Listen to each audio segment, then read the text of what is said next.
Welcome to the Miracle Hour podcast, where you can experience the life-changing message of healing, freedom, blessing, and salvation.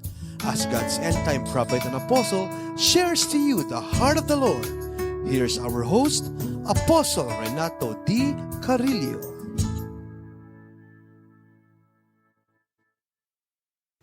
Will you open your Bible, please, in the book of Revelation, chapter 1.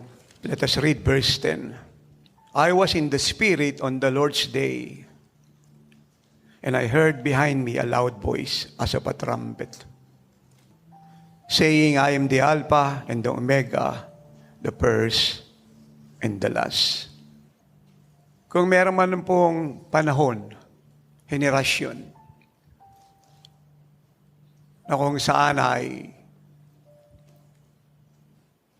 dapat mahayag ang Panginoong Jesucristo sa kanyang kapuspusan,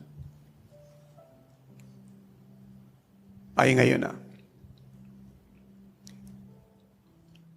Sapagkat ang buong mundo ay nasa malaking krisis. Yung dilim na nakabalot sa kanya ay masyadong makapal. Hindi niya alam kung saan susuling. Naghahanap siya ng deliverance. Naghahanap siya ng mediator, ng Messiah, ng Savior. At alam nating lahat na walang ibang Messiah, Savior, Deliverer except the Lord Jesus Christ.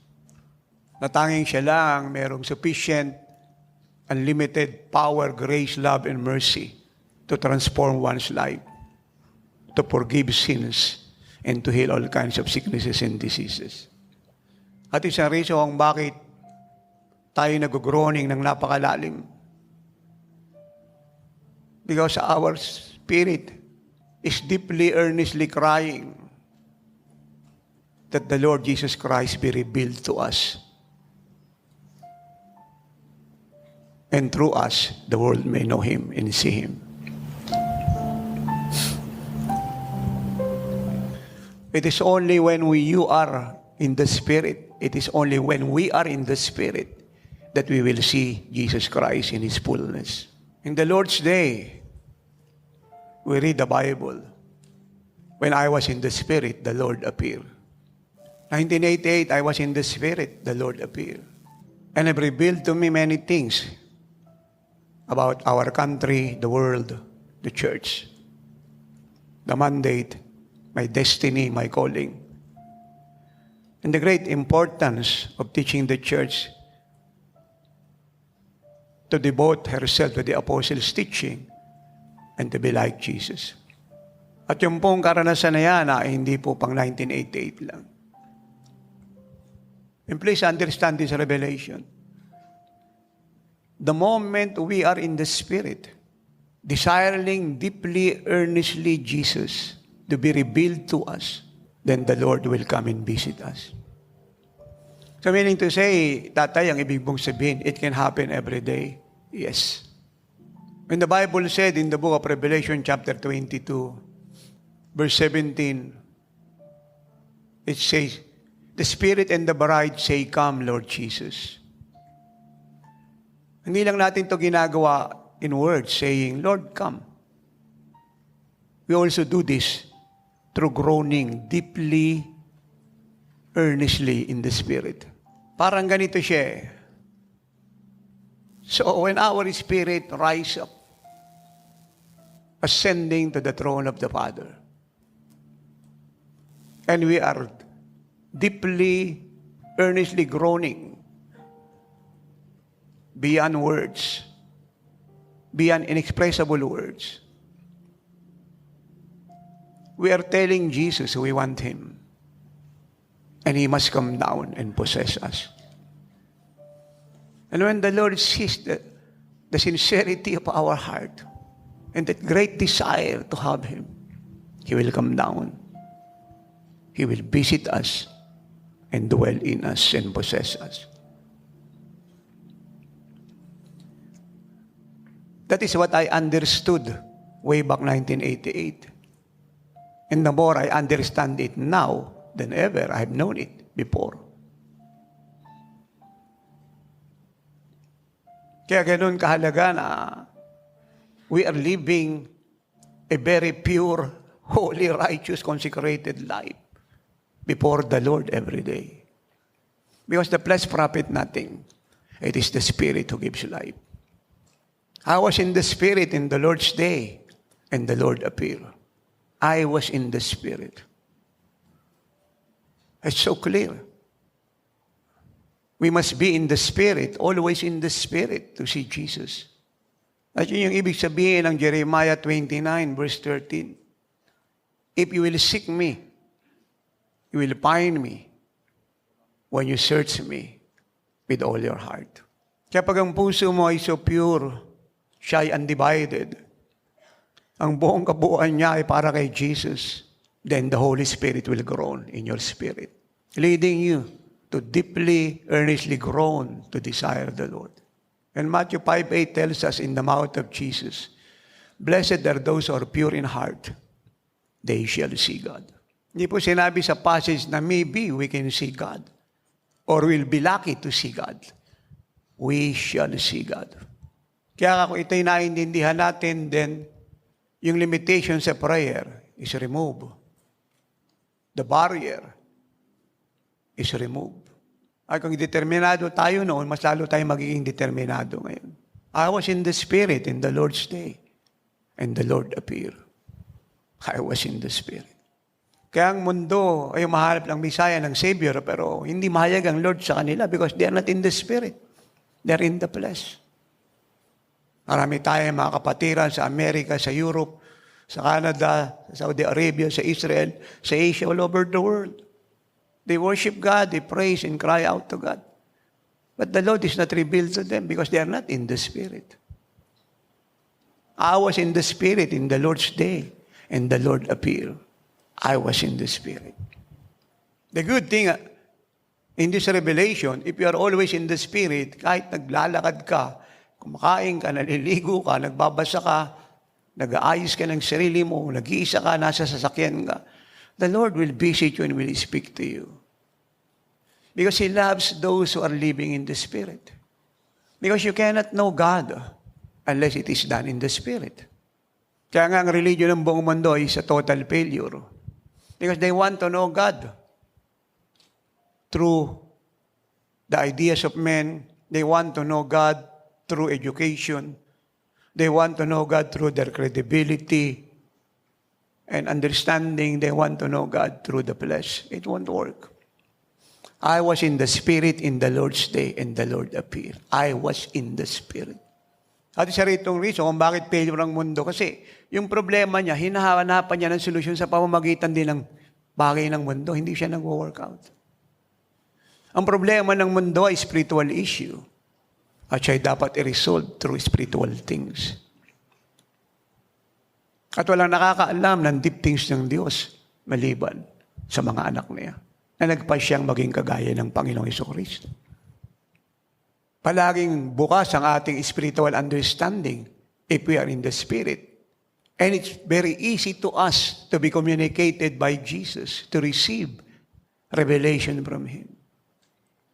I was in the Spirit in the Lord's day, and the Lord visited me.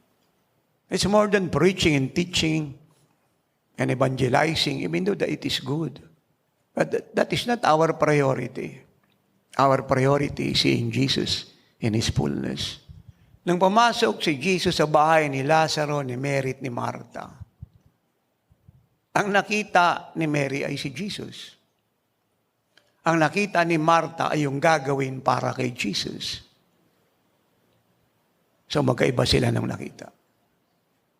Ang binigyan ng buong panahon ni Mary ay si Jesus. Ang binigyan ng buong panahon ni Martha ay paglilingkod kay Jesus. Magkaiba sila ng nakita.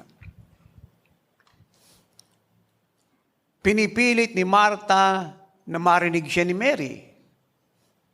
Pero ang narinig ni Mary ay si Jesus. Magkaiba sila ng kinalalagyan. Pero nasa isang bahay sila. Ito po ang malungkot na istorya sa church. Isang fellowship, pero magkaiba ng kinalalagyan ang mga anak ng Diyos. Grupo ng mga bishop, pastor, Amerikano, European, Canadian, Israelite, Asian, Filipino. pero magkaiba sila ng kinalalagyan. Magkakatabi sa upuan, pero magkaiba ng naiintindihan. Yung ibang nakikita yung sumasamba, yung isang nakikita yung Panginoong sinasamba niya. I was in the Spirit in the Lord's day, and I see the Lord. Nakatabi sila sa upuan, ang narinig ng isa ay tinig ng tao. Ang narinig ng katabi niya ay tinig ng Diyos. Nakatabi sila ng upuan. Ang isa ang puso't isip niya ay nasa problema. Ang isa ay nagpapasalamat dahil nakita niya ang solusyon. Nakatabi sila ng upuan. Ang nararamdaman ng isa, yung kanyang pakiramdam. Ang katabi niya ang nararamdaman ay ang kaluwalhatian ng Diyos. I was in the Spirit in the Lord's day, and I see the Lord. Nung mga early days ko sa Lord, the Lord taught me a great lesson I will never forget. He said to me, son, do all things in the Spirit, especially when you minister.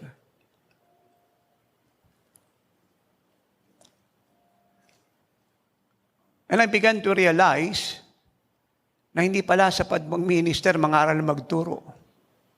It must be done in the Spirit. Nandiyan na rin kung bakit walang nangyayari sa pangangaral ng mga Amerikano, mga evangelist, foreigner, mga theologian, author ng book, at mga traveler, na marami po yung naging tourist in the name of Jesus. Because it is not done in the Spirit. Yan din ang reason kung bakit napakaraming may sakit sa church na hindi gumagaling, hindi man possess, na hindi lumalaya. Because it is not done in the Spirit.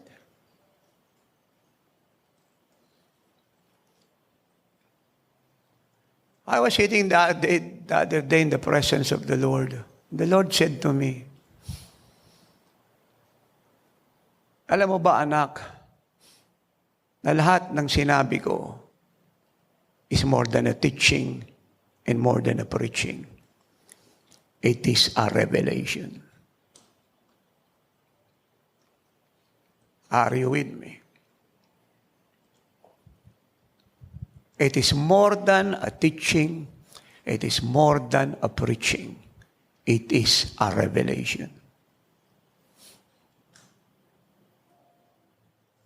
Kasi pag teaching, graduate ka ng Bible school, kailangan mo ng concordance, kailangan mo ng Greek and Hebrew translation. So marami kang kailangan para marami kang maituro. It involves your effort. You exert a lot of energy para gumanda yung teaching mo. Ang revelation ay hindi. You don't exert any effort. You simply receive it. Do you get me? Do you understand what I'm talking about? You don't study. You only listen to God. You don't struggle na may maituro. You simply listen and receive and teach what you receive. I was in the Spirit in the Lord's day, and the Lord appeared and spoke to me.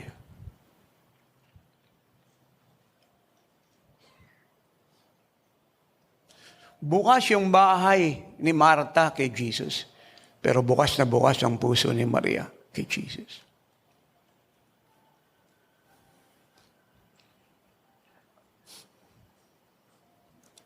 What is happening in the world today is too little. Sa nakikita niyo, you must go beyond. Russian invasion of Ukraine, you must go beyond. The stage is being set by the Antichrist, for he knew Jesus is coming any moment. Kaya ang sabi ko, kung merong gustong maglaro, then go on playing. Dahil baka ito na yung huli mong laro. The Lord is coming any moment. Kung meron pa nagbabaka sakali na magandang kinabukasan sa mundong ito, go on. Add more effort. Dahil baka ito na yung huli mong pagbabaka sakali. Wala na siyang kasunod. Kung merong gustong i-advertise yung sarili niya, then go on. Dahil baka ito na yung huli mong advertisement ng sarili mo. Kung merong gusto magpakayaman, then do everything para yumaman yung bishop, yung pastor, o sino man. Dahil baka ito na yung huli mong pagkakataong yumaman. So I can go on and on and on and say many things, but the bottom line is clear. Ito na ang huli. Wala na siyang kasunod pa. Ay kung tatalakayin na naman ng marami yung grace teaching, then go on. Embrace your grace teaching. But the teaching cannot help you. You must see Jesus. At doon sa gustong mag-asawa, bukas mag-asawa ka na, magpakasal ka na kaagad. I'm not joking. Dahil baka ito na, huli mong pagkakataong makapag-asawa. The time is too short. Jesus is coming any moment. Kung meron mga missionary gustong maging tourist missionary, and then go on. Travel the world. Tingnan mo yung magagandang tourist spot dyan. Dahil baka ito na ang huli mo. Yung gusto pong magpakadalubhasa sa pag-aaral, maging theologian, magkaroon ng doctorate of divinity, go on. Add more studies and education. Because this is your last. Tomorrow will not wait to you. Because Jesus is coming any moment. Marami pong nagtuturo na kadalasan ang nakakakita po na maraming vision at dreams ay mga prophet. But that is not true. Apostle John is an apostle. Pero ang buong book of Revelation ay revelation ni Jesus sa kanya. Binubuo ng 22 chapter. At pag ito po'y pinagsama-sama natin sa lahat po ng mga prophecy at mga vision at dreams na nakita ng mga prophet is insufficient to compare to what I have seen. When the Lord visited him, because he was in the Spirit in the Lord's day. Are you with me? At bakit siya dinalaw ni Jesus? Dahil meron ipapaabot ang Lord sa kanya. Concerning the present and the future. Dahil hindi po pwedeng hanggang ngayon ka lang eh. You must see your future. You must see tomorrow.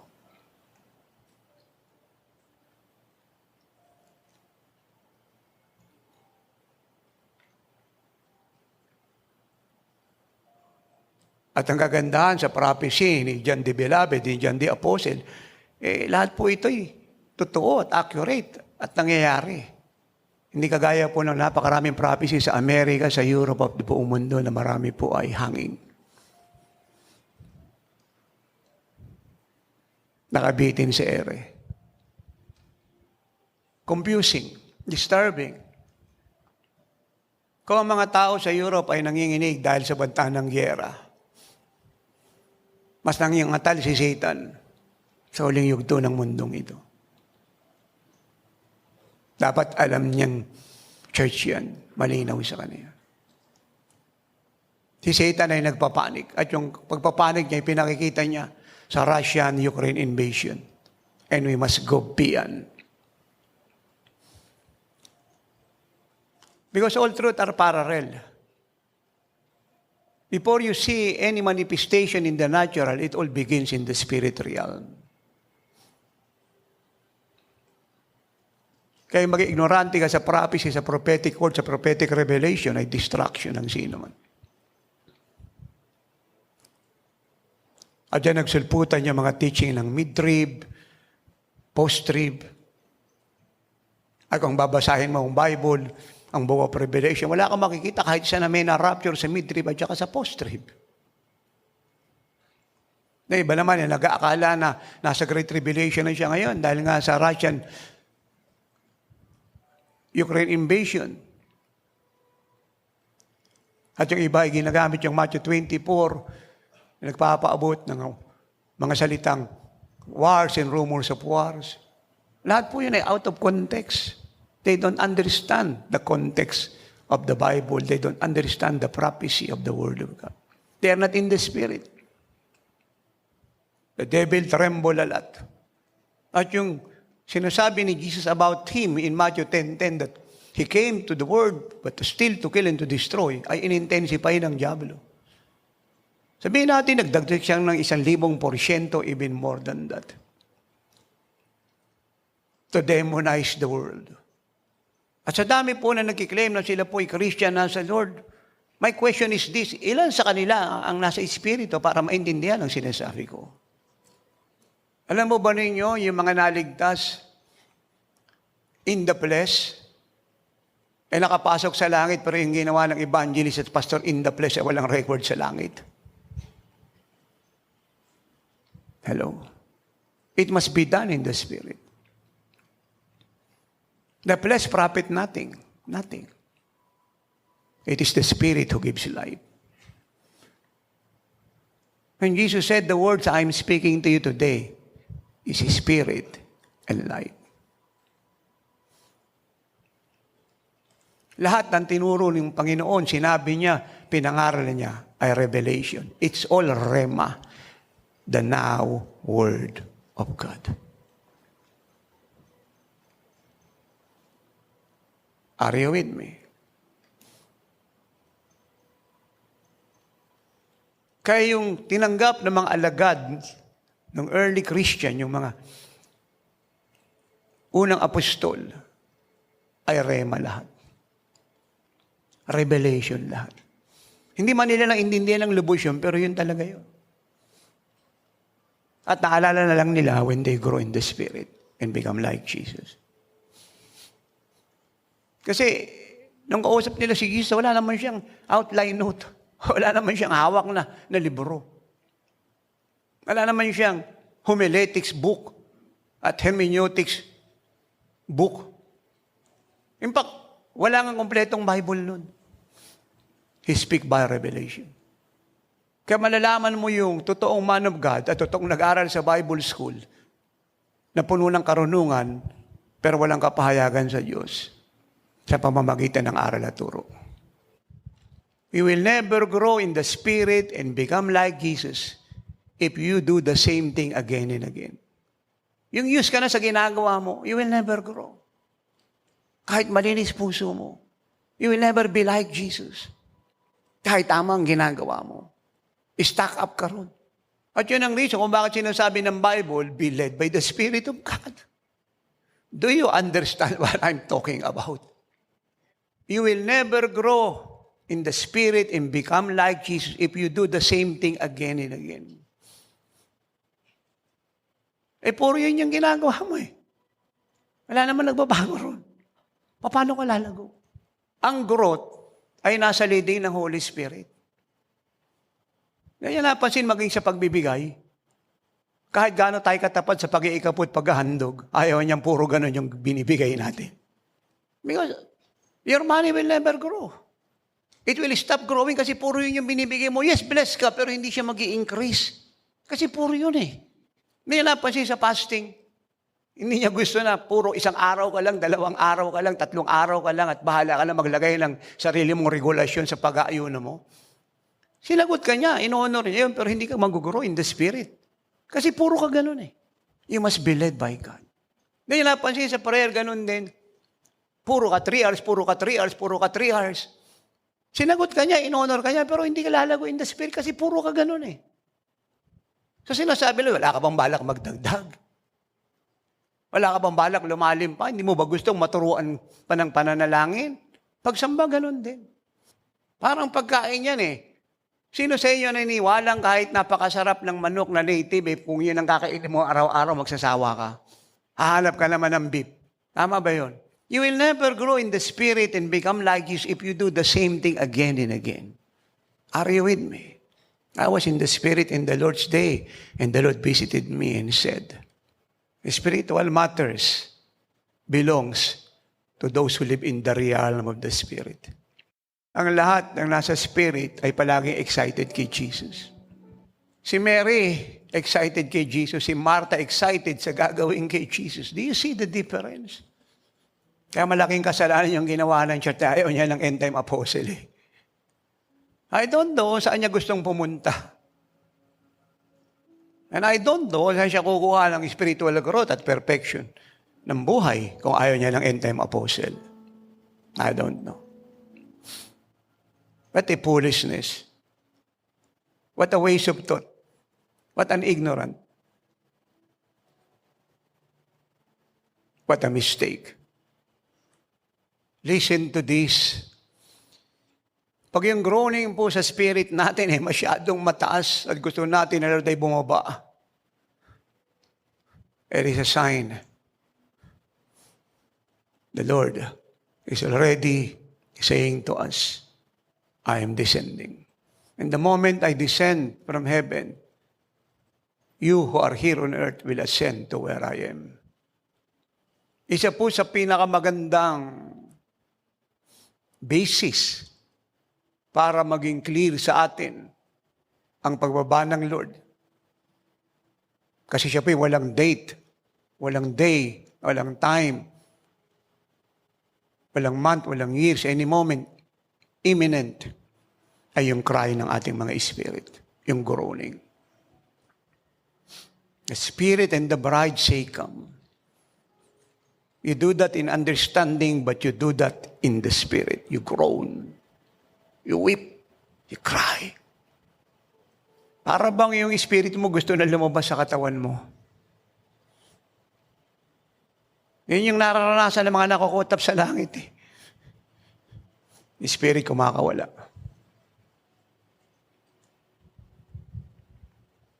In a twinkling of an eye, they were in the presence of the Father with Jesus and the Holy Ghost.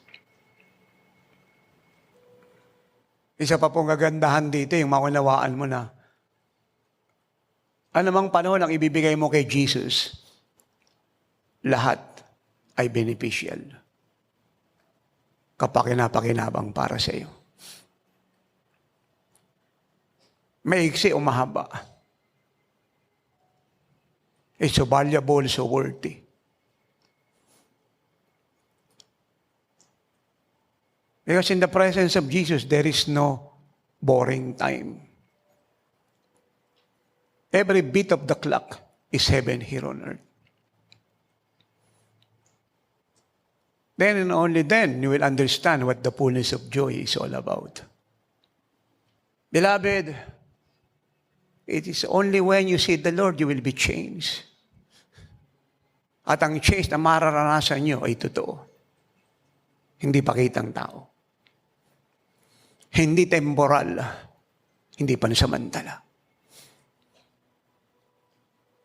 A true change. Kasi alam niyo po, pag binasa niyo ang Bible, lahat po ng change life, deliverance, healing, prosperity, victory, lahat po ito'y produkto ng encounter kay Jesus. Lahat ito'y bunga ng karanasan kay Jesus. Lahat.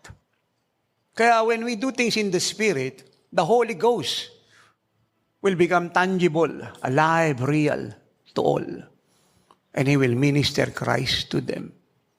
At yung salitang sasabihin mo is clothed with His presence to bring life, healing, deliverance, prosperity to all. Isa po sa dapat nating matutuhan sa Panginoon ay yung hindi siya basta sumasagot sa tanong.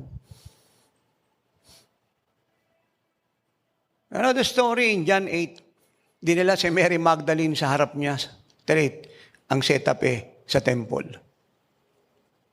Sabi nila, Rabbi, itong babaeng ito, actual na huli naming nangangalo niya. Hindi po heresy, hindi report. Hindi rumor. Actual nakita namin. At alinsunod sa kautusan, dapat siyang patayin at mamatay. Totoo po yun. At ang kamatayan ay sa pamamagitan ng stoning.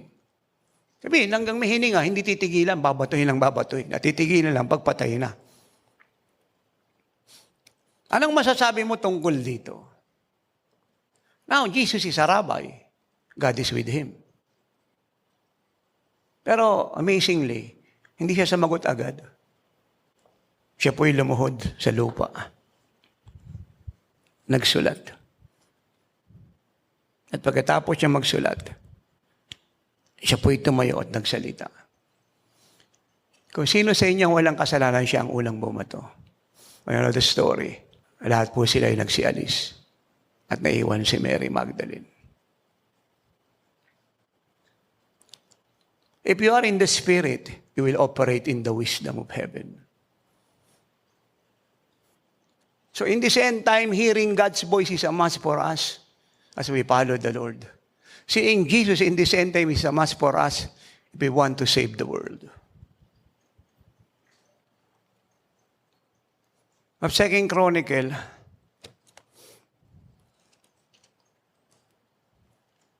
chapter 26.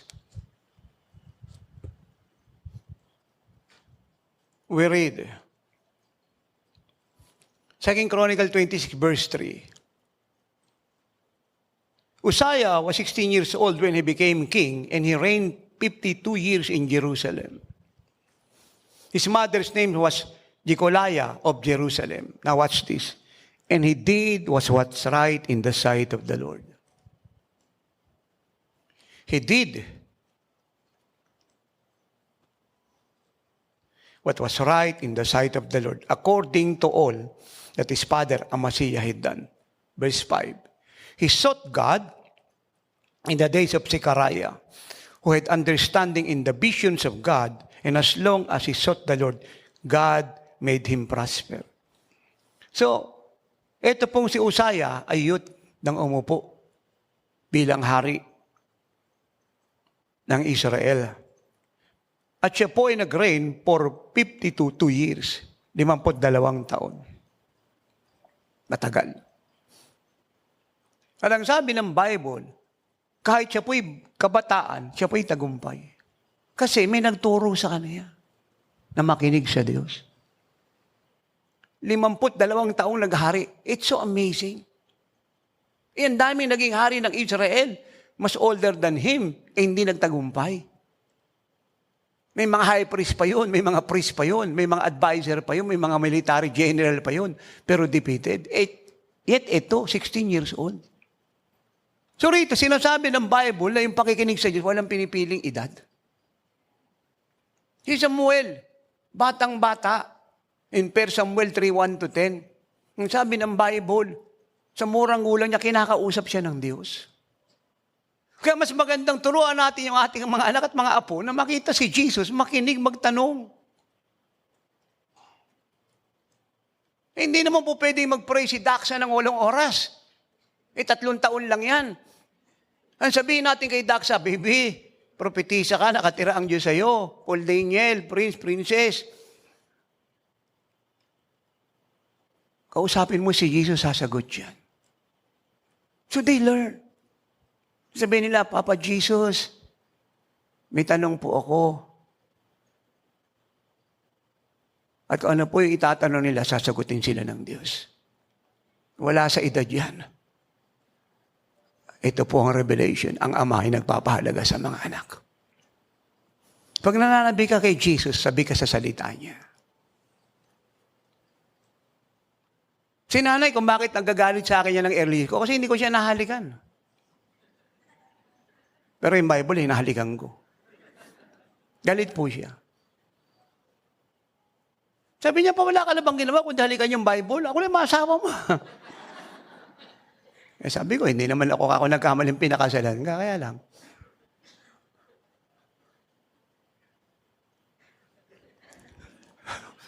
Word of God to eh. Nandito yung kinabukasan natin. Naiintindihan niyo ako. Pag nakita mo ang Lord, marinig mo ang salita niya ng malinaw. I can imagine, kung nangapasi dyan, the apostle ng ipaprophecy. Kasi wala siyang narinig kay Jesus, siya yung nangarap. Palagay ko, pag-inyera na ng Russia and Ukraine, great revelation na to. Ay, saan tayo napunta nito lahat? Ayun, nakakita ako ng kabayong nakaputi, si Kristo yun. Hindi, anti-Christ yun, huy. Hindi si Kristo yun. disaster po tayong lahat.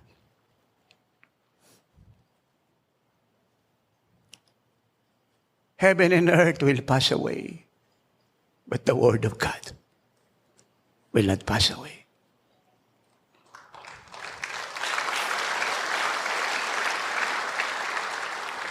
The only church that will stand in this end time is the one who is standing in the Word of God.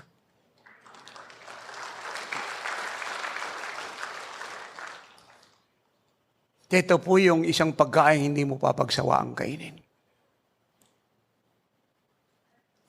One day I was sitting, the Lord said to me, son, alam mo ba, kung yung mga revelation binigay mo sa mga anak ko, kayo nga po ang buong Jesus Shield, pati yung churches sa ibang bansa at bansang ito, minahal. Kayamanan nila yan. Kasi yung mga tinuturo mo, it is more than a quotation eh. It's my wealth. Ang salita ng Diyos, kayamanan ng Diyos. Kaya sabi ko, kung lahat ng yan minahal nyo,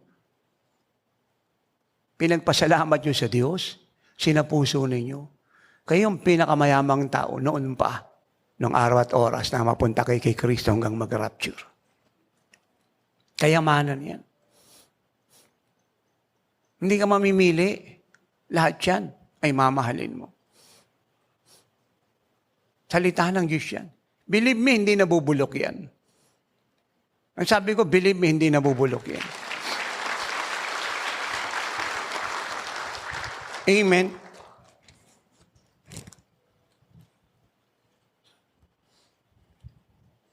Ano po nangyari po kay King Uzziah?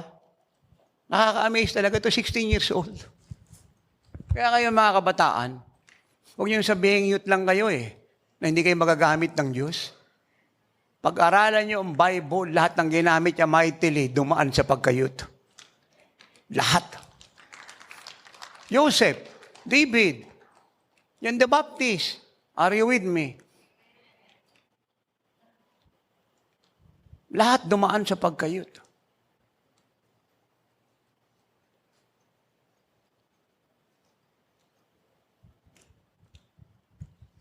Amazing po ang success niya. Now, let me give you some. Verse 7, because he sought God in the days of Zechariah, who had understanding in the visions of God, and as long as he sought the Lord, God made him prosper. Verse 7, God helped him against the Philistines, against the Arabians, and against the Meunites. Sipin niyo po yan. Marami pong mga bansa ay nilupig niya sa murang gulang niya dahil tinulungan siya ng Diyos. To be led by God is to live in a sure victory.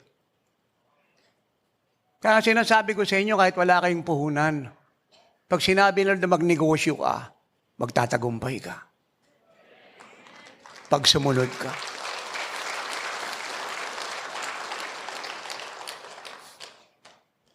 Amen. Grabe po itong mga bansang nakapalibot at dinigmaan ni King Uzziah. Talo niya po lahat. Hindi pa po natapos. Also, the Ammonites brought tribute to Uzziah. Iba na naman po ito. His fame is spread as far as the entrance of Egypt. Ibang bansa na naman ito. For he became exceedingly strong. Grabe. Pag narinig mong tinig ng Diyos, walang weakness sa buhay mo, you become exceedingly strong. And watch this. And Uzziah built towers in Jerusalem. Then he fortified them. Also, he built towers in the desert. Sipin niyo, desierto, nagtayo ng tower. And he dug many wells for he had much livestock. Both in the lowlands, in the plains, he also had farmers and vine dressers in the mountain and in Carmel, for he loved the soil. Moreover, Uzziah had an army of fighting men who went out to war by companies. You see that? Then Uzziah prepared for them, for the entire army, shields, spears, helmets, body armors, bows, and slings, to cast stones, and made devices in Jerusalem. invented by skillful men. His fame spread far and wide, for he became marvelously healthy till he became strong. So, kung ito po atin pong i-conclude at isa-sum up sa kanya pong simplicity, yung pong na-achieve ni King Uzziah is extraordinary. At isa lang po ang reason. He sought God. He listened to God. Kung bakit po nadidisib ang napakaraming Christian sa buong mundo, kahit prophet, ay nagiging false prophet. Because they stop hearing God. Isa po sa pinaka-importante ngayon sa buhay natin ay marinig po ang Diyos. Paulit-ulit. Paano po ito nangyayari? Direct, kinakausap niya tayo through the Holy Spirit. Ikalawa, binabasa mo ang Word of God, Rema. Buhay na buhay. Usually, so, sa custom ko, talagang narinig ko ang tinig niya ng malinaw. Pagkatapos, hinahanap ko sa Bible yun. At yun yung ginagamit kong text. Kasi yun ang kinukwikin niya eh. Pero literal sinabi niya sa akin yun. Yung ibang porsyento, kung paano niya ako kinakausap, maliliit na porsyento na lang. Pero yung talagang kausapin niya ako ng buo ng malinaw, 90% po yun.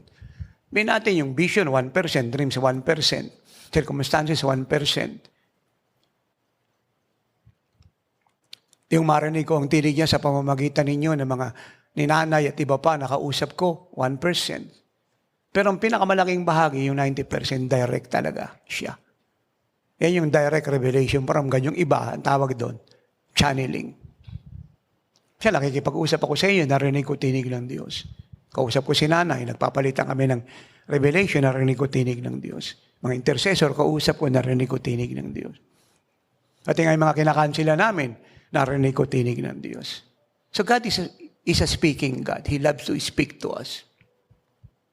Kaya we always expect na sasagutin niya tayo. At hindi tayo nagsasawa na makinig sa Kanya. Amen. Si Samuel, murang gulang niya, 3 beses siyang kinausap ng Lord. Pag merong gustong i-convey ang Lord sa atin, yan tayo titigilan. Of course, hindi nawawala ang distraction mula kay Satan, as I mentioned earlier. Pero hindi nakakabawas yun sa gagawin ng Diyos. You have to fight that by being determined and moving forward. Kasi ayaw ni Satan ma-release mo revelation. Are you with me?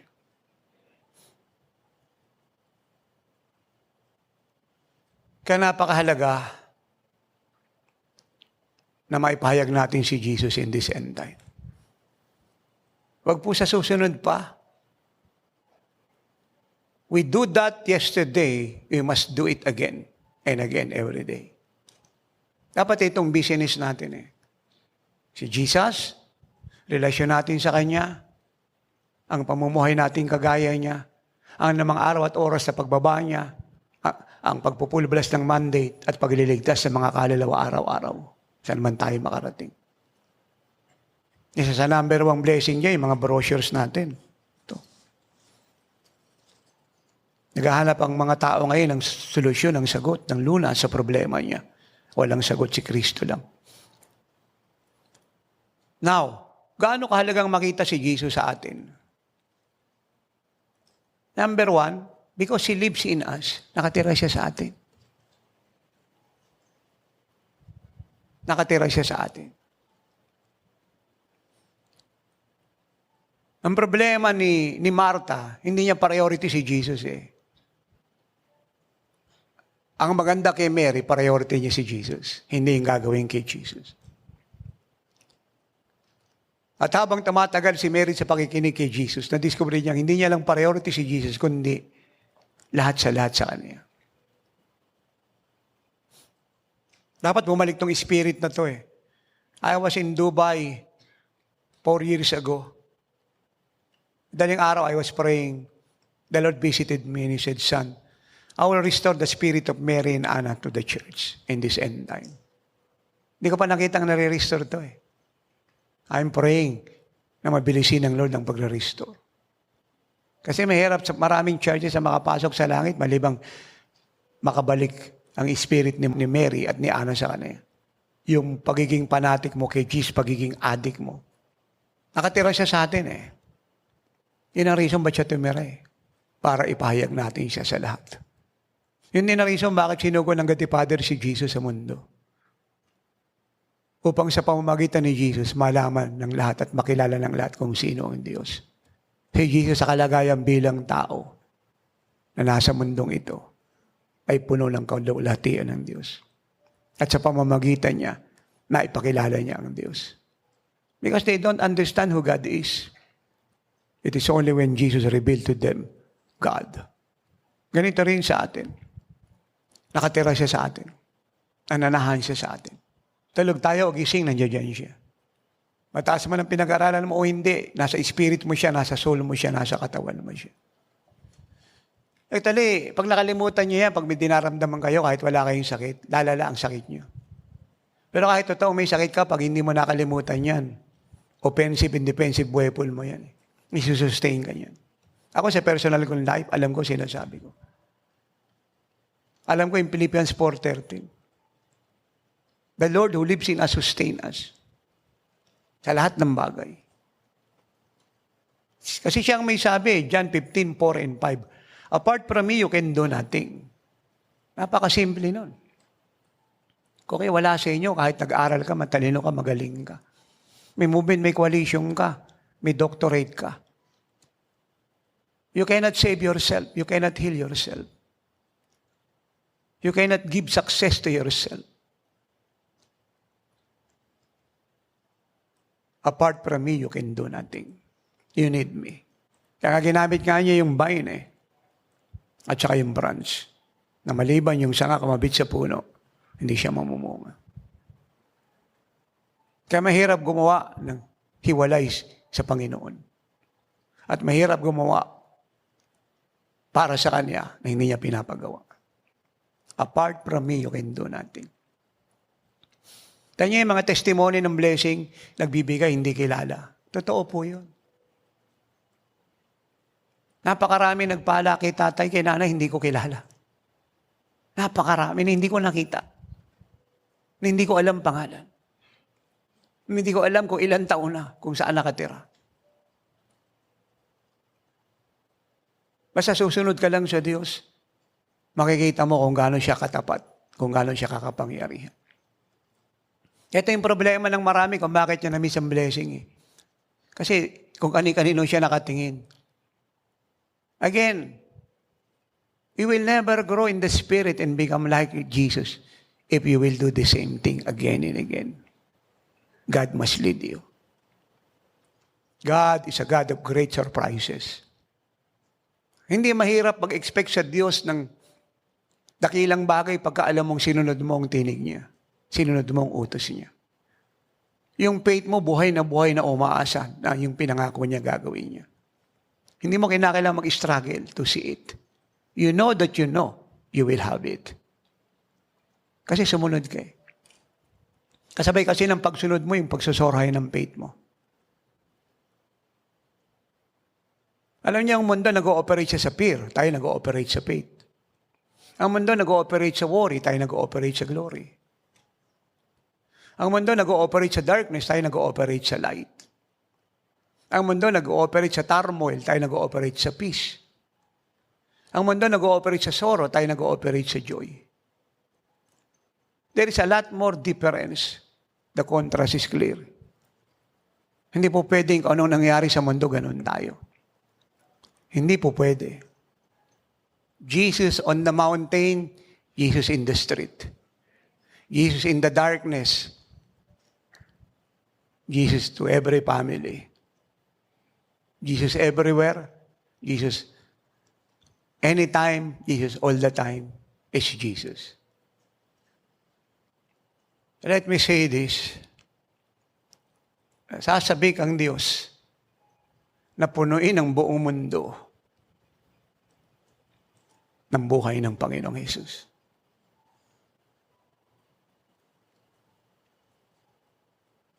There is no other name given under heaven where men can be saved except the name of Jesus. He must be preached in the morning. He must be preached in the afternoon. He must be preached in the midnight. He must be preached every day. He must be preached everywhere. He must be preached without delay, without interruption, without fear, without favor, without compromise. He must be preached to all.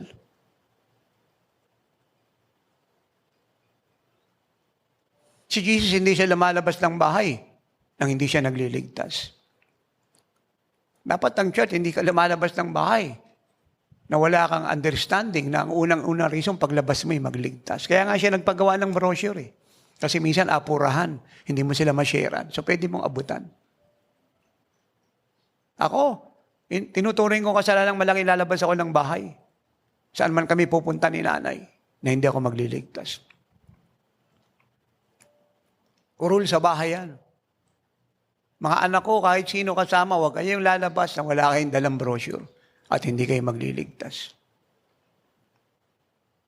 Kasi kung hindi natin gagawin yan, lalabas tayo nito mga iskriba,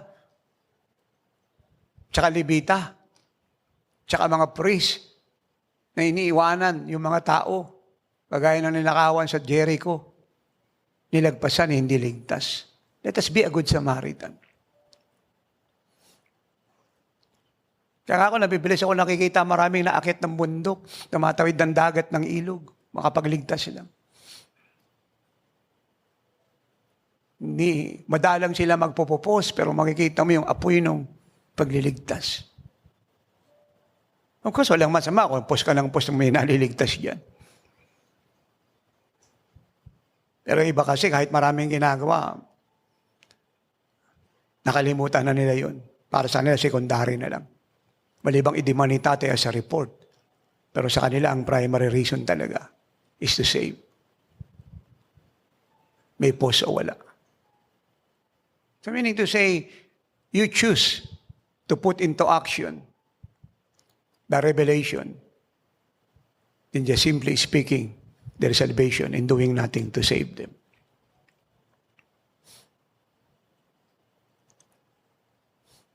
Napakarami kong testimony sa araw-araw na naliligtas.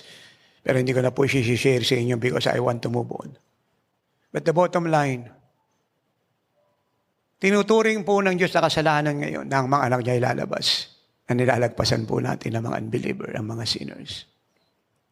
Si Jesus po ay lumalabas ng bahay araw-araw para magligtas. At hindi lang para magligtas, gagawin niya ang lahat upang sila iligtas. Ukdo lang ibayad niya ang buhay niya. Gagawin niya ang lahat. Nakakahamon po yun. Kaya dahil ang Lord tumira sa atin, tungkulin nating ihayag siya. Hindi po siya optional.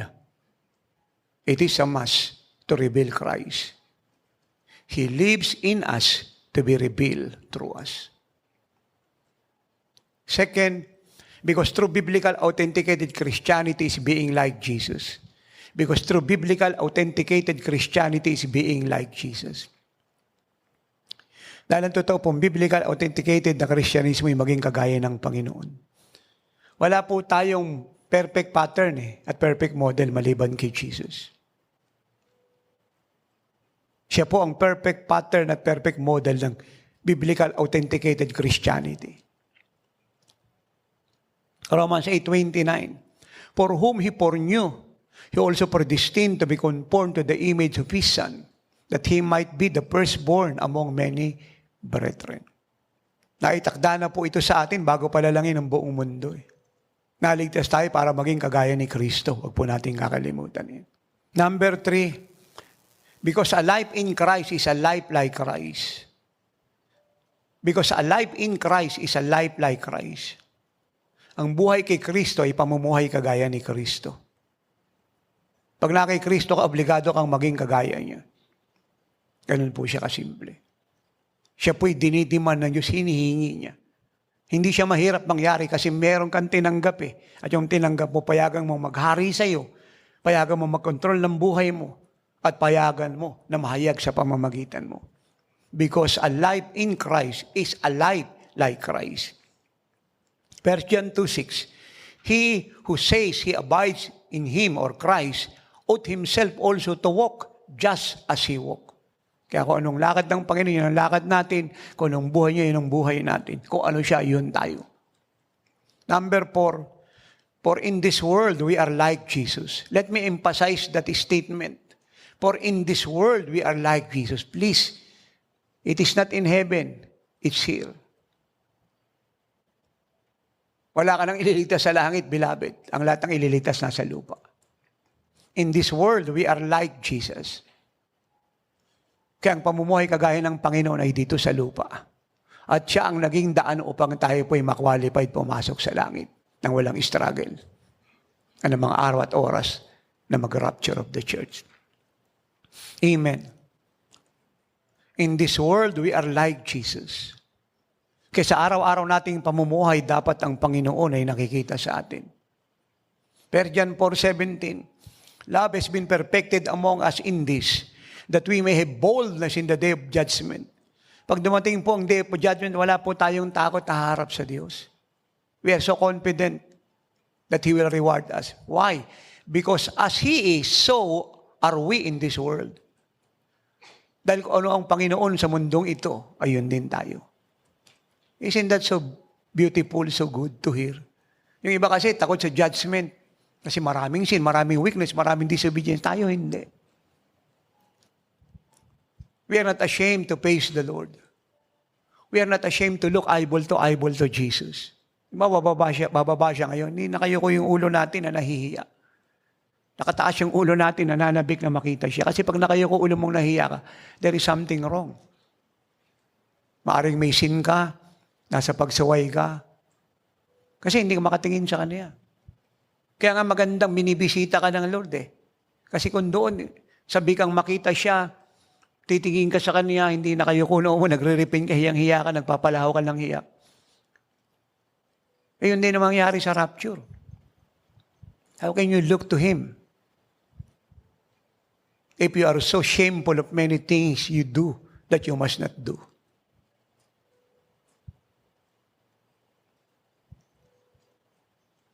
Kaya ako, naniniwala ako, at totoo yan. Yung visitation ni Lord sa atin dito, it is always a preparation for our meeting the Lord in any moment, rapture of the church. We have boldness in the day of judgment. Walang kinakatakot. Dami ko narinig ng mga bishop at pastor, sabi nila, pababa sa kongregasyon nila, ayaw namin bumaba Lord kasi nakakatakot yung pagbaba niya. Doon sa mga nasa kasalanan. Pero sa atin, na mahal siya at sabik sa Kanya, hindi nakakatakot ang pagbaba niya. Kapanapanabik. Napakaligayang salubungin siya. Especially, alam mo yung pinagagawa niya sa iyo, ginagawa mo. Nakakatakot yung hindi ka sumusunod. Hanggang ngayon, hindi ka dumadami, hindi ka lumalago. Paikot-ikot ka lang. Yun ang nakakatakot. Kasi may accountability yun. But we will be bold in the day of judgment when we live His life. For in this world, we are like Jesus. Here, not there, but here. Now, how is life be seen in us? How is life be seen in us? Paano makikita ang buhay niya sa atin? Number 1, through our words. Sa pamagitan po ng ating mga salita. Mahalaga po ang salita natin. It reveals Christ in us. Malalaman ng mga tao na si Jesus po'y sumasa atin. Tayo po'y maka-Diyos godly sa pamagitan ng salita natin. Amen. Kaya dapat our words must be full of grace. Yung lumalabas pong salita sa bibig natin, puno ng kaawaan, puno ng kahabagan. Kasi karakter ng Diyos yun, nature ng Diyos yun. Dapat ang lumalabas sa bibig natin ay full of mercy. Amen. Amen. Puno ng kahabagan. Kahit sila po'y nasa kahatulan, nasa kapahamakan, nasa kamatayan, nasa kaparusahan, still nag-o-offer tayo ng hope. Ang lalabas sa bibig natin, kahabagan ng Diyos, mercy ng Diyos, forgiveness ng Diyos, love ng Diyos, grace ng Diyos. Our words must be full of truth. Amen. Ito, totoo po ito. Kaya ano yung denomination level mo? Kaya nung pinag-aaralan mo sa Bible school, lalo na pag may title kang pastor, prophet, evangelist, teacher, worker ka ng Diyos, pag may kausap kang unbeliever o mga kapatiran sa ibang fellowship, sigurado po ito. Tinitingnan nila kung nagsasabi ka ng totoo. Kasi yun ang basihan kung talagang ikaw ay nasa Diyos. Kasi pag nasa Diyos ka, hindi ka magsisinungaling. Hindi po pwedeng sasabihin mo hindi naman ako talaga sinungaling kasi hindi ko nature yan. Kaya lang na-pressure ako The more na na-pressure ang Panginoon at ang mga apostle ng early church, the more they tell the truth. Are you with me? And telling the truth does not mean exaggeration. It simply means this is the truth. Kung maiksi yung truth, yun po yun. Kung mahaba, yun po yun. You don't add to it. You don't exaggerate things. Sinasadya o hindi exaggeration is what? A lie. Are you with me? Kaya nga tayo mga nagtuturo, we will evaluate our teaching, our words. Yung mga illustration natin, pag nasa pulpito tayo, kasi baka minsan sumobra tayo. Hindi naman siya galit siya, itatapon ka sa impyerno, ikukore ka lang. At hingi ka ng tawad, Lord, sorry po. And then you learn. Magiging maingat sa sasabihin mo. Kaya nga again, you will never grow in the Spirit and become like Jesus if you will do the same thing again and again. You must be led by God. Amen. Nagsasabi ka ng totoo. Masakit man yung sasabihin mo, pero totoo yun Lalo na sa mga issue na involved ka, ang pera ng Diyos, ang morality, ang ministry, you must tell them the truth. You must not hide any truth. You have to speak it. Not to hurt, but to heal. Not to put men in bondage, but to free men who are in bondage. Because the truth they will hear from you, that they will know, will set them free. Our words must be sincere. Sincere po tayo. Wala tayong ibang motibo sa puso. Iba kasi nanghingi ng offering, hindi naman siya sincere. Gumagawa ng paraan para magkapera. Hindi po mabuti yun. Buhay pa po sila, binibigti na sila ng anghel ng Diyos in the Spirit. Hello? Do you understand me? Pag tayong gumayon sa mga unbeliever nagninegosyo, hindi sincere. Puro scammer, puro liar, puro prude. Sincere po tayo. Nagsasabi ng totoo. Alam mo, realtor ka. Ibinibenta kang bungalow o condominium o isang high-rise condominium.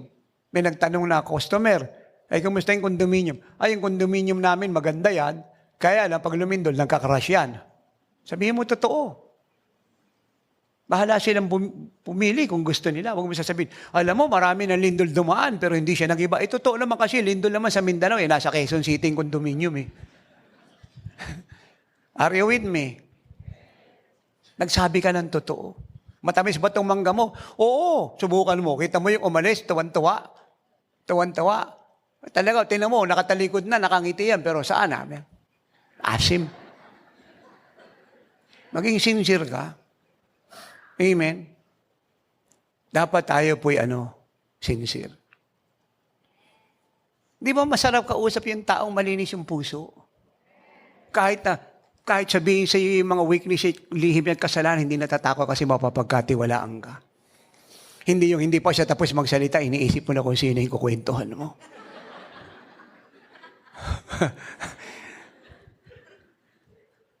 Do you get that? Nasarap kausap yung ganon. Nagmamalasakit sa iyo. Ako ng early years ko, kasi alam niyo ng early years ko, labas-pasok ako sa simbahan Antipolo, Baclaran, Santo Domingo, Christ the King. Yung Christ the King, simbahan dyan sa Quezon City. Tapos, dyan sa Quiapo, meron pa rin sa Kamuning. Ang dami ko nakikitang pare. Sabi ko, sino kaya rito yung mabuting pare? Kasi siyempre, iba-iba naman yung pare Sino kaya rito nagsasabi ng totoo? Magandang kausap yung wala kang kinakatakot na pagsasamantalahan ka, kukunin pera mo. Nagkwento ka lang na may maalahas ka at sasabihin na, answers prayer ako. Alam mo, kapatid, padala ka ng Lord. Kasi, tagal ko na nagpipray ng mga alahas. Ikaw talaga padala. Nakita mo yan? Dapat, yung kausap mo, daman-dama mo yung kalinisan ng puso. Amen. Maliligtas po sila ng mabilis. Yan si Jesus, konting salita, mga tao convicted. Kasi yung pinaka-nature niya lumalabas sa sinasabi niya. Kitang-kita mo ang Diyos. Kaya nga ayaw ng Diyos na we waste word. Because His word is so valuable, so precious. Next, our word must be full of humility. Alam niyo, isang disaster na nangyari kay King Uzziah, nawasak po siya.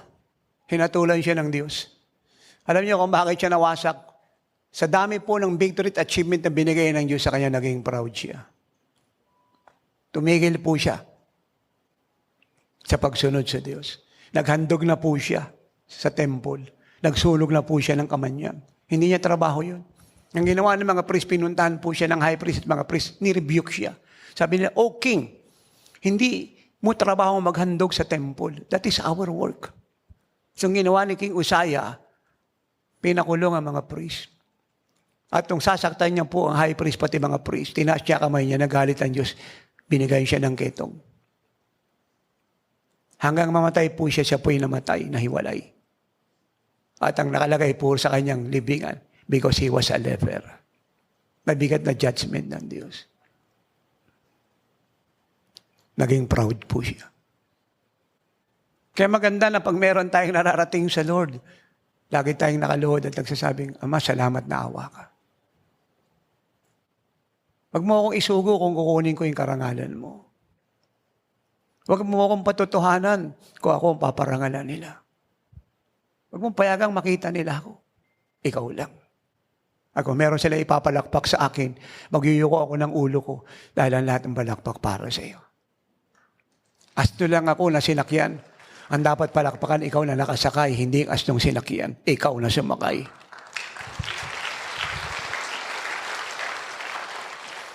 Then, our words must be full of wisdom, puno ng karunungan. Punong-puno ang mundo ng problema. Kailangan niya ng word of wisdom. Ang dami nagpapakansel sa amin ni nanay, araw-araw, walang pahinga po yan. Sabi namin, talagang kailangan ng karunungan ng Diyos. Kasi mahirap silang tulungan kung walang wisdom ang Diyos na ibibigay. Kaya bunga na rin ang karanasan sa tagal ng paglilingkod, totoong paglilingkod. Yung wisdom ng Diyos sa atin, develop na. At kung meron siyang idinadagdag, we desire more of it. Kasi masyado siyang mahalaga. Nakita niyo, nagpupunta ang mga tao sa mga manghuhula, sa mga tarot reader, feng shui expert. Yung iba naman, nagpupunta sa mga financial coach, sa mga life coach. Kasi gusto nilang kumita ng pera. Ang nangyari, disaster yung napupuntahan nila. Kagaya ng panahon ni Joseph, napakaraming matatalinong taong pumalibot kay Pero walang makapagpaliwanag ng dreams niya. Walang wisdom na nag-operate sa that word of knowledge. But when Joseph arrived, natapos ang problema ng Pero. Minsan sinasabi ni nanay, paano masasabi mo rito biglaan ito? Sabihin mo sa nilang, wait, I must ask the Lord. Mahirap biglain ang isang sitwasyon nang hindi ka sigurado sa sasabihin. Especially it is a matter of life and death. Issue ng family. Issue ng business, monetary, future. Ito po ang isang wisdom. Marami po gusto mag-abroad. Sa pangkasalukuyan, I'm not talking about the past, I'm talking about the present and the future. Gusto mag-business. Minsan po kasi, hindi tayo nagtatanong sa Diyos. Ginagrab natin kasi magandang opportunity, malaki sweldo, at madali tayong nakakapasok. Pero hindi po assurance yun na perfect will ng Diyos yun. The best thing to do is to allow God to confirm it. We must use wisdom. Kasi may mga areang hindi maganda para sa atin, pero yun ang gusto ng Lord. At may mga areang gusto natin, pero ayaw siya ng Diyos. Parang pagpapastor yan. Anong problema na maraming pastor? Gusto nila, nasa Europe sila, nasa West, nasa mayayamang bansa. Ayaw nila sa bari, sa bukid, sa bundok. Kasi doon yung pera, doon yung comfort. Pero hindi sila nag-grow ron. They only struggle and strive to survive. Pero yung mga nagpunta ng mga unknown areas, sila po yung naging spiritual governor doon. Naging inheritance nila yun. Dahil doon sila pinadala ng Diyos. At yun yung natutuhan ko sa Lord Wisdom yun. Sabi nga ni nanay, alam mo pa kahit saan ka pumunta, magtatagumpay ka. Hahabulin ka ng tao. Dahil yung pupuntahan mong lugar, mga lugar na pinapapuntahan ng Diyos sa iyo. Kasi minsan na nakikita natin ngayon lang. Hindi natin nakikita hinaharap. Bigyan ko po kayo ng isang understanding. So isang beses pala ako nagpunta ng Taiwan. Once pa lang. At pabalik sana ako ng mga nakalipas na taon. Nga, nag-lockdown. Pero itong taong ito susunod, I will be there. So, wala tayong church noon nung dumating tayo. At ang pagdating ko, mag-establish ng church. Kasi pag wala kang location na magagamit, walang pupuntahan ng tao. Parang ibon yan Kung walang pugad, saan siya magre-rest? Mga OFW yan. Kailangan nila ng place of rest. Pagod sa trabaho, makakapag-fellowship sila, makakapag-pray, may mga makakausap. So maganda yung lugar na meron silang pupuntahan. Kahit walang gawain, open siya. So parang Hong Kong. Maraming mga tao sa Hong Kong may problema, OFW. Tinatanggihan ng mga amo nila kasi may COVID sila. Tinatanggap sa church natin yun. Singapore, ganun din. Sa UAE, tumatakbo mga tao ron. Iniwanan yung mga employer nila kasi re-rapin sila. So tinatanggala sila sa Lord, naboborn again sila. Kasi ang church, healing church yan Healing house ng Diyos. So nung nakakuha na po tayong lugar, kahit ala pang pastor, so nagtalaga tayo ng coordinator. Kung titinan mo, parang hindi siya lalago. Nakapagpadala na tayo ng 2 pastora natin doon. Palit-palit. Actually, 3 na nga. Pati sa nating intercessor. Limited naman yung pag-i-stay. Kasi nga, wala pang missionary visa. At yun yung wino-workout natin ngayon. Pero, yung binitiwan nating prophecy, kasama na maraming prayer, ino-honor ng Diyos yun Walang pagkakamali ron. So, to make the long story short, ito yung karunungan ng Diyos. Ngayon, 6 na po yung chapter natin sa Taiwan, 6 na. At yung 6 pong yun, hindi po ghost yung tao, hindi 3, hindi 4, ang dami pong attendee. Iba-ibang lugar po yun sa Taiwan. Wala pa rin yung missionary na nag-interpret sa akin na Taiwanese talaga, na anak na apostol, na may sariling fellowship, na lumabas doon sa dati niyang church na inaatinan. At inaantay nga ako na makarating. Hindi pa kasama yun. Yan yung karunungan ng Diyos. We don't look sa ngayon lang. Ang nakikita natin, hinaharap. Yun yung maganda pag nasa spirit ka You are looking beyond what you are seeing now. France. Tinanong nga ako ng anak natin, si Pastor Ena, sabi niya, tatay, marami na po na naman tayo sa France. Bagong grupo na naman to. Nagsialis to sa iba't ibang fellowship. Ngayon, ang dami na nila ron. Sino daw yung pastor? Papadala. At sila na po yung mag-aayos ng visa. Ang kausap dito. At ang request lang nila, pumunta muna ako ng France. Pagkatapos, ayusin na yung visa. Yung pastor na.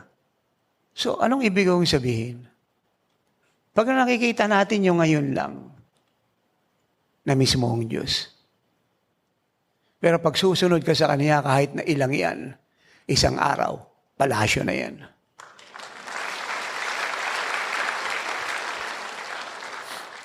Nung ako'y nasa kalsada, wisdom ng Diyos yun eh. Walang beauty sa kalsada. Ano meron sa kalsada? Alikabok, ingay, ulan. Yung katapat ko, espiritista, mangkukulam. Pag nagtuturo ako, 6:00, nangkukulam ako, kinukulam niya, siya naman nagkakasakit. Yung sa likuran ko, tindahan, nagiinuman sila. Maingay. So yun yung nakapalibot sa akin sa kalsada. Tapos yung katapat ko, kalsada, yung jeep, tut, tut, tut, tut, tut. Pero hindi aksidenteng nasa kalsada ko. Karunungan niya yun eh. Nilagay niya ako ron. Ano karunungan doon? Dinevelop niya ako.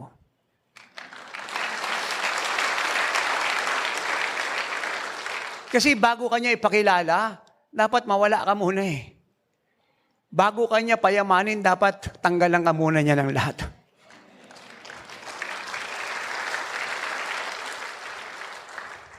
At bago kanya itaas, dapat ibaba ka muna niya. Karunungan yun. Nagtuturo ko sa una nating radyo, DCRJ, walang tao. Na nakikita ko lang manager. Sa tapat ng salamin at ang sabi niya, Apostol, 2 araw na lang katapusan na yung bayad mo. Pero yun, 3 beses kami nakikita sa isang linggo. Siya lagi ko nakikita. 2 araw na lang daw katapusan na. Babayad na ako. Ako nakikitang tao, puro salamin. Tapos yung manager, sakit ng ulo. Palagi naniningil. Sabi ng Diablo, walang nakikinig sa'yo. Di ka ba napapagod yan? Puro salamin. Nakikita mo. Tamo, walang tumatawag para magpa-cancel. Eh, paano sila tatawag para magpa-cancel? Eh, nagsisigaling na sila.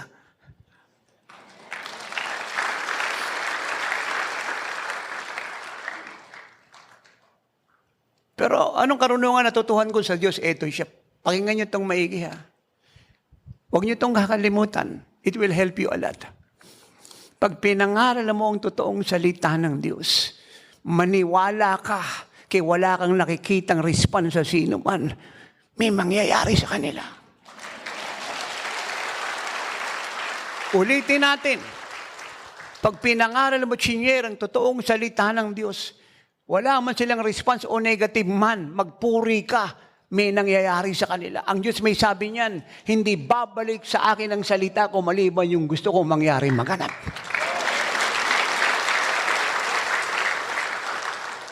It will inspire you. Nang ako'y nasa kalsada ng West Point, ilan yung nakikinig sa akin. Minsan napaating ko si nanay, 7:30, binitbit niya si Rapi, tsaka yung biyanan ko. Yung upuan, bumagsak. Kasi nga, yung upuan namin, mahaba. Dito nakaupo si nanay. Wala naman kasing tao 7, minsan 10. Yun yung attende mo. Si nanay, nung nangangaral ako patungkol sa pananampalataya, sabi, Rapi, uwi na tayo! Pananampalataya na naman. Kasi inaharap niya, nakikita. Pagkain, pambayad. Pero tumuloy ako. Kasi natutuhan ko sa Lord yun. Pangit reaksyon ni nanay. Pero may nangyayari sa kanya.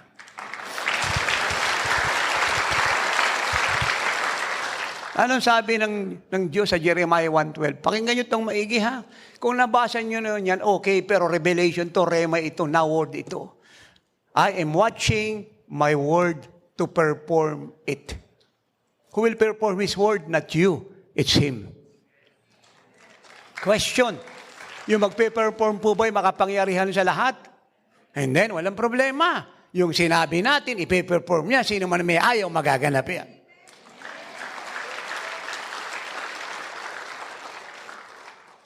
Sino mag-aakala na si Nicodemo masisave? Sino mag-aakala si Joseph masisave? Sino mag-aakala si Paul masisave? But God is faithful. He's watching His word to perform it. You must believe that. Kaya kailangan, pag binabasa mo yung word of God, ano yan Parang lampara sa buto mo, sa puso mo, naglalagablab, nagniningas. Yung sinasabi ni Jeremiah, hindi ka makontain yung salita mo sa puso ko, parang apoy, ako'y masusunog. Gusto mong ipangaral, gusto mong isigaw, gusto mong ipropesiya, gusto mong itrompa, i-television, i-radio, i-internet, i-Facebook, i-social network. At alam mo, pag binitiwan mo, may mangyayari. God is watching His word. His word, not your word, not mine, His word, to perform it. Kapag pinipreach mo ang word of God, you must believe may nangyayari. Hindi pwedeng wala. Anong mangyari? He will confirm it with signs, wonders, and miracles.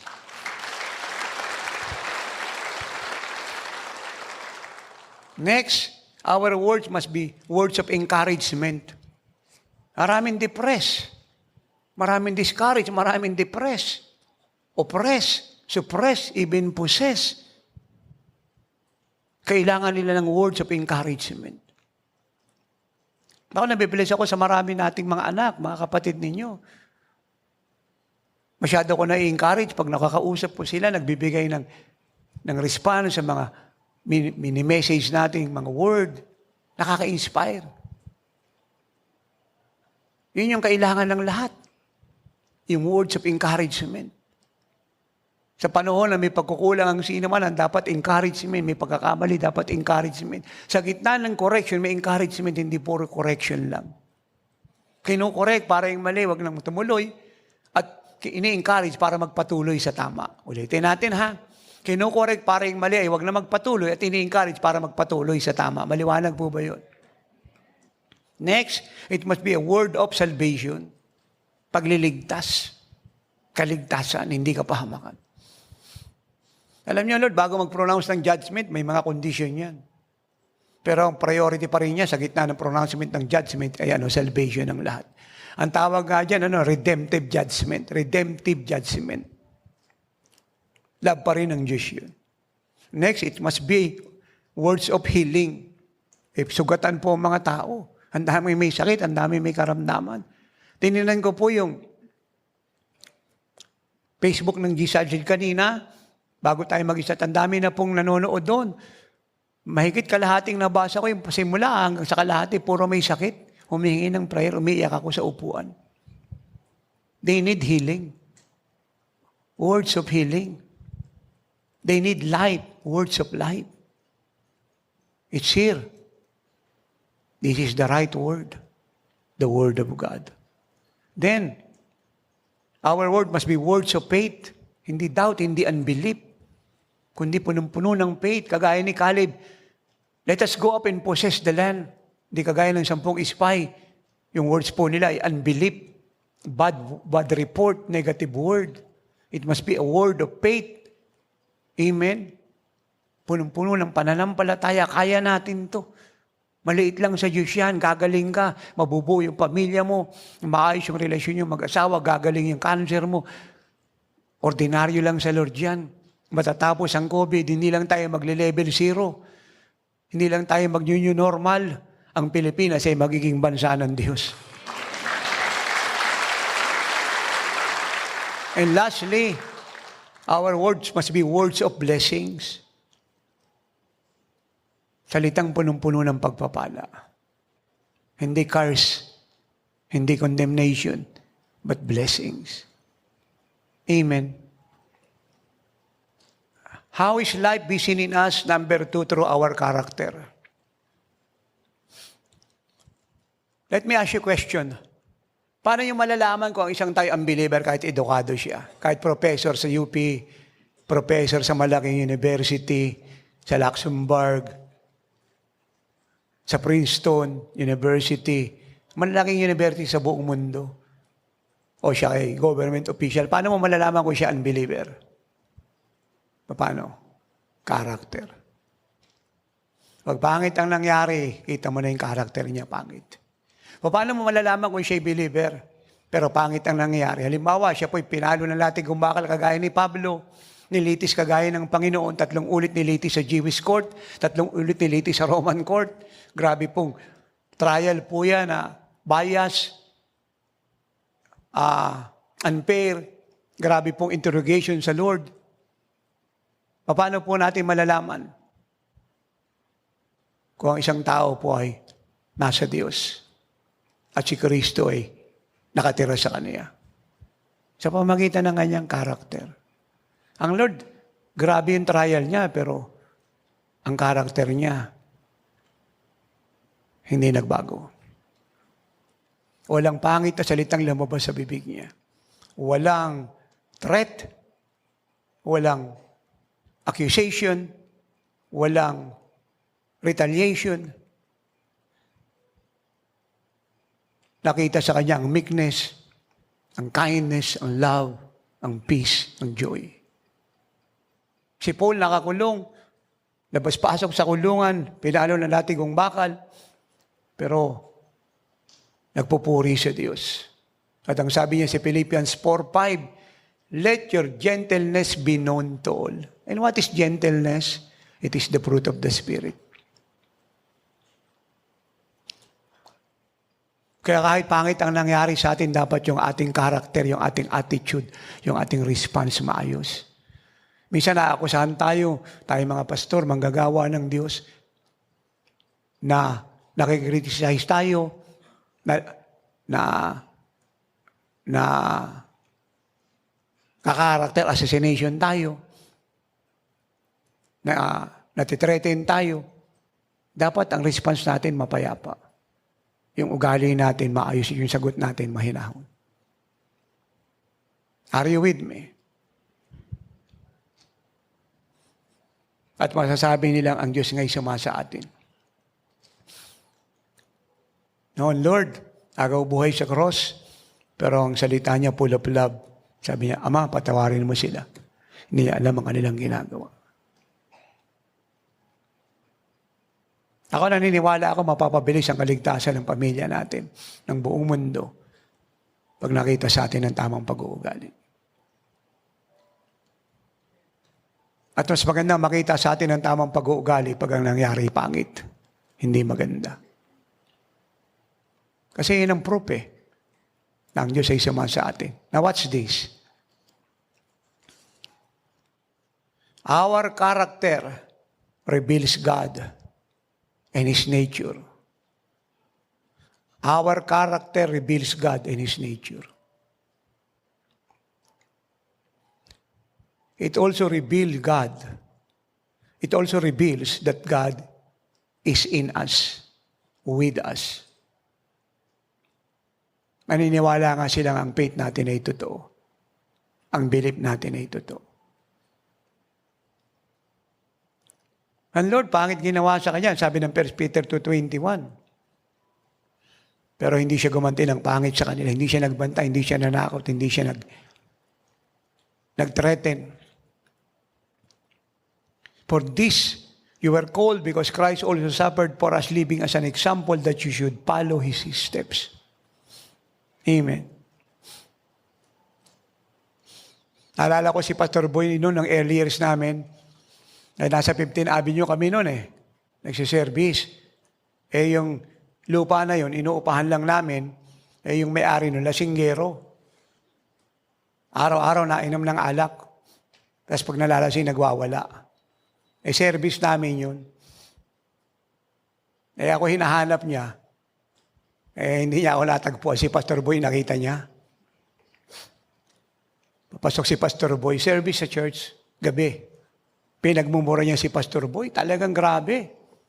Yung naman, papasok na ako noon ng church, nung pinagmumura niya si Pastor Boy. Talagang grabe talaga. Lasing na lasing, nakita mo yung demonyo na namumula yung mata. Ayun siya. Pinagmumura niya si Pastor Boy, talagang galit na galit. Lahat ng pangit na salita. Di mga kongregasyon, nakatingin. Doon mo matitest kung talagang nasa Lord kayo. Kung anong reaksyon ni Pastor Boy? Wala. Tahimik lang si Pastor Boy. Napakagandang karakter. Nag-apologize po yung lasing si Mr. Bergs. Kasi walang reply si Pastor Boy. Talagang grabe talaga, pinagmumura niya. Hinamon niya pansuntukan, talagang lahat ng lasing mura. Tinitingnan ko si Pastor Boy. Kasi kako, pag lumaban to, wala na kami sa church bukas. Nakita ko si Pastor Boy, nagliliwanag mukha, kontrolado ng Lord. Talagang wala siyang respond, nakangiti lang. Natanggal pagkalasing ni Mr. Birds, nag-apologize. Mula nun, payapa na siya. Kaya ang nagpapayapa sa mga tao wala sa sarili, magandang pag-uugali.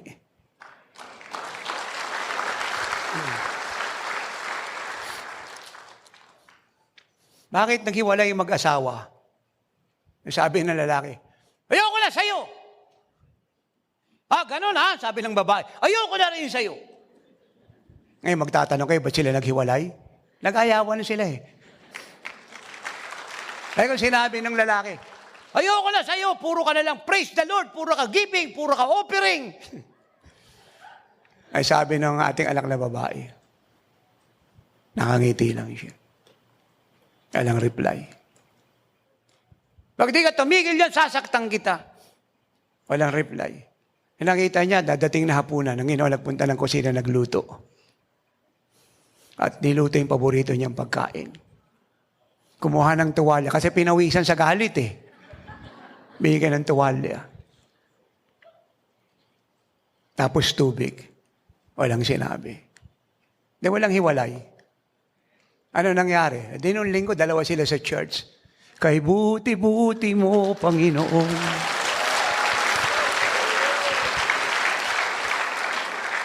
Yung ginawa sa akin ni nanay eh. Siyam na ulit. Karakter lang yan. Actually, ang problema ng ibang full gospel kung bakit ayaw ng evangelical sa kanila. Kasi puro sila power. Ang hinahanap ko silang evangelical, puro karakter. Ang problema naman ng evangelical, puro karakter, walang power. Tayo, hindi ganon. May karakter tayo, may power tayo.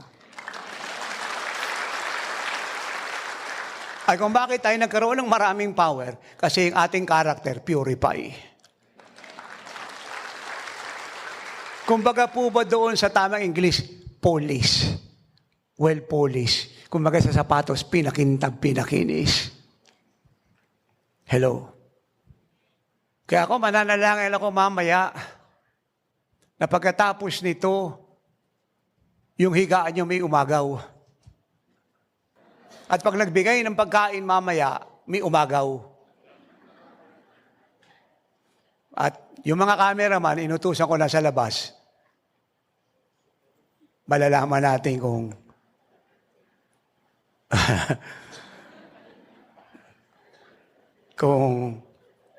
kung ano kayo.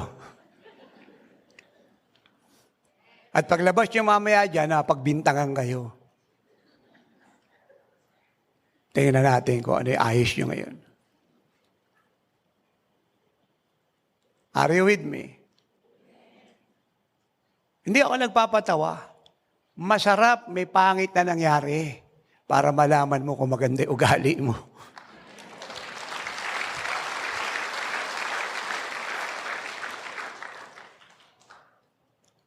Minsan may nagsabi sa akin, alam mo, Apostol, ako matagal na akong patay sa sarili ko eh. Sabi ng pastor, mayabang eh. Sabi ko, ganun. Kaya, mga chismis-chismis, laban sa mga pastor, wala sa akin yan. Tagal na akong patay sa sarili ko. Sabi ko, nakaka-bless ka naman. Biglang may tumunog na cellphone. Cellphone niya. Saglit lang, Apostol, titingnan ko lang to. Humanda kayo pag-uwi ko mamaya. Patay na siya sa sarili. Yung pong palang message, laban sa kanya, humanda daw sila pag-uwi niya mamaya. Yung mga wala sa living like Jesus. Pero tayo, pag nakatanggap ng pangit na report, ano tayo? Praise the Lord. Glory to God. God is so good. And lastly, paano makikita si Jesus sa atin through our works? Una, our words. Ikalawa, our character. Ikatatlo, our works. That is to demonstrate His power and glory. Matthew 10:8, heal the sick, Jesus said. cleanse the lepers, raise the dead, cast out demons, freely you have received, freely give.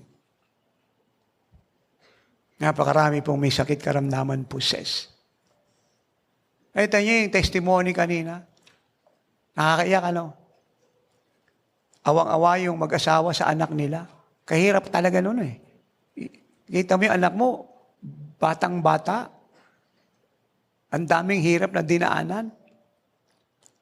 Wala na mapagsaksakan ng injection ng ugat dito na sa leeg. Hirap. Pinapanood ko, umiiyak ako. Buti na lang may oras ng himala sa radyo, television.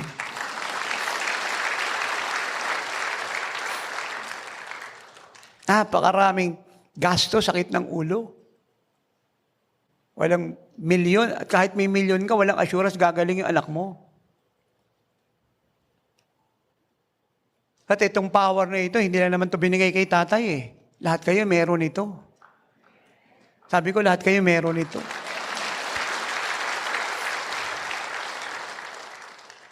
Hindi ito paramihan ng pinapagaling eh.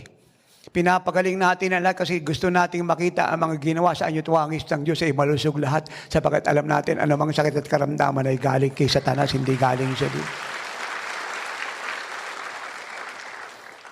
Sa akin, okay lang na may mga doktor eh. May mga medisina. Pero marami hindi nakakatulong. Limitado ang kakayahan. Pipila ka pa. Ititest ka pa. At pag positive ka, hindi ka agad tatanggapin, i-isolate ka pa. Ang laki pa ng perang uubusin mo. Sa Lord, walang ganon. Ang Lord, hindi ka niya idadiagnose eh. Pag hinipo ka niya, tsak gagaling ka.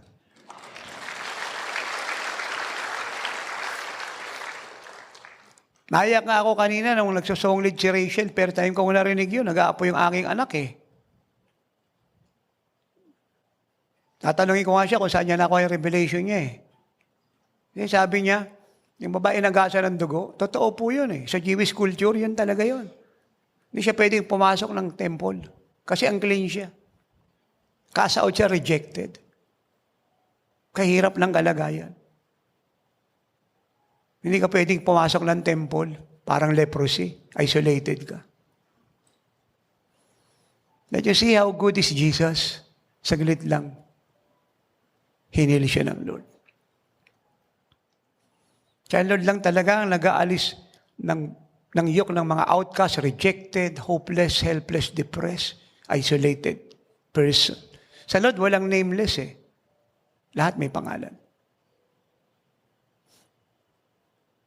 Kaya napakaraming tao riyan na may plano ang Diyos sa buhay. Yung isa nga nating full-time na nagpo-40 days ngayon, narinig ko testimony niya, youth pa to eh. Malapit na mag-break. Dalawa mag-break ng 40 days ngayong buwang to. Itong katapusan, dalawa. Nung siya raw ay naipanganak, sabi ng kanyang ina, bata pa siya, hindi niya pa alam yun eh. Kasi nung lumabas siya, hindi pa siya lumalabas, sa tiyan pa lang ng nanay niya. Ay, nanay niya may cancer, baka dito siya ngayon. Galing siya sa isang religion eh. May cancer. Hindi ko magaling. Taga-Bulacan. Napakinggan ako sa radio, nahili siya ng Lord. Tapos umatin na sa atin, at nagbuntis siya nga yung dinala sa sinapupunan.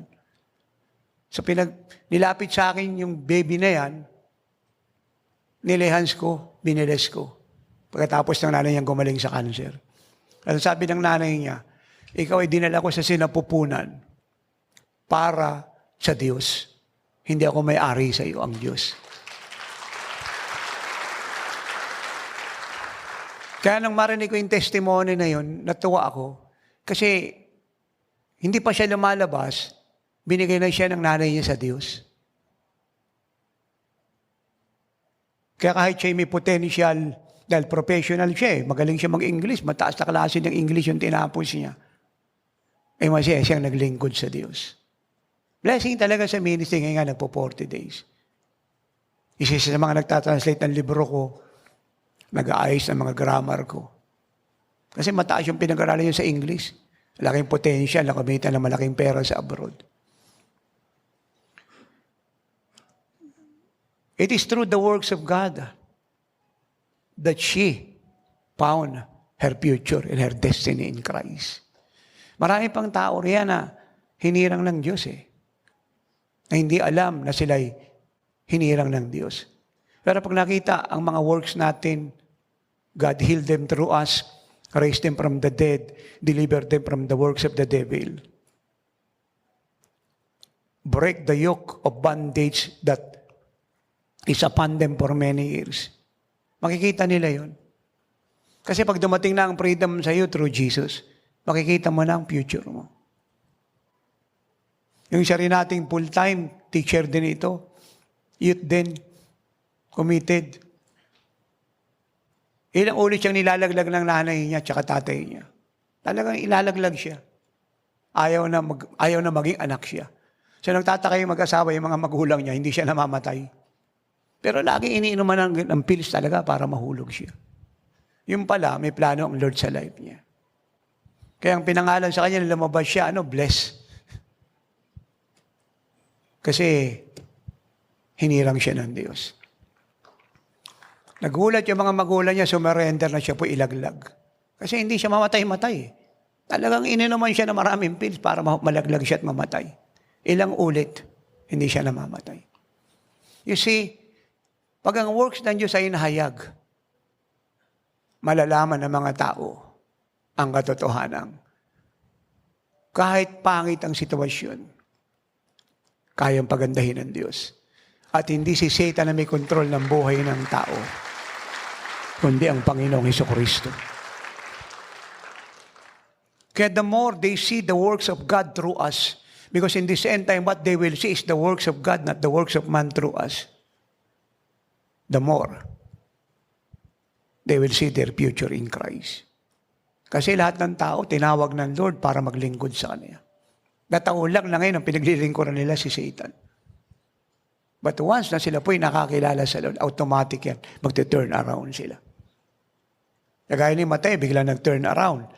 Mula sa pagiging tax collector. Si Zaccheo. Si Paul.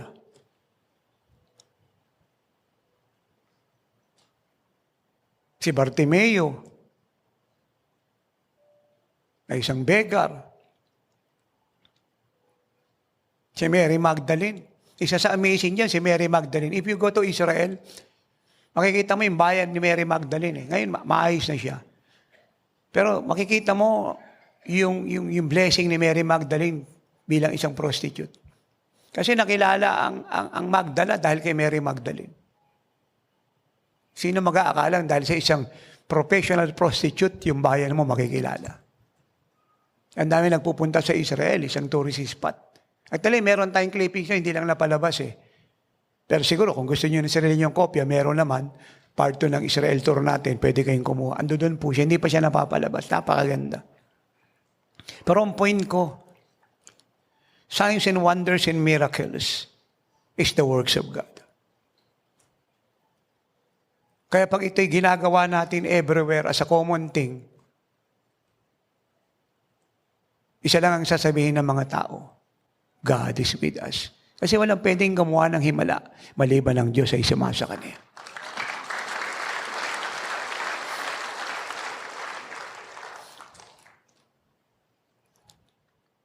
At maniniwala po sila na tayo na mga anak ng Diyos ay talaga nagmamahal sa Kanya. Tapat, masunurin, mapagpatawad, committed, dedicated, matuwid, malinis ang buhay, bold, courageous, determined, victorious. At magkakaroon sila ng malaking conclusion, matagal na nating alam. Ano po yun? Pag na kay Kristo ka, isa lang ang kapalaran mo, tagumpay habang panahon.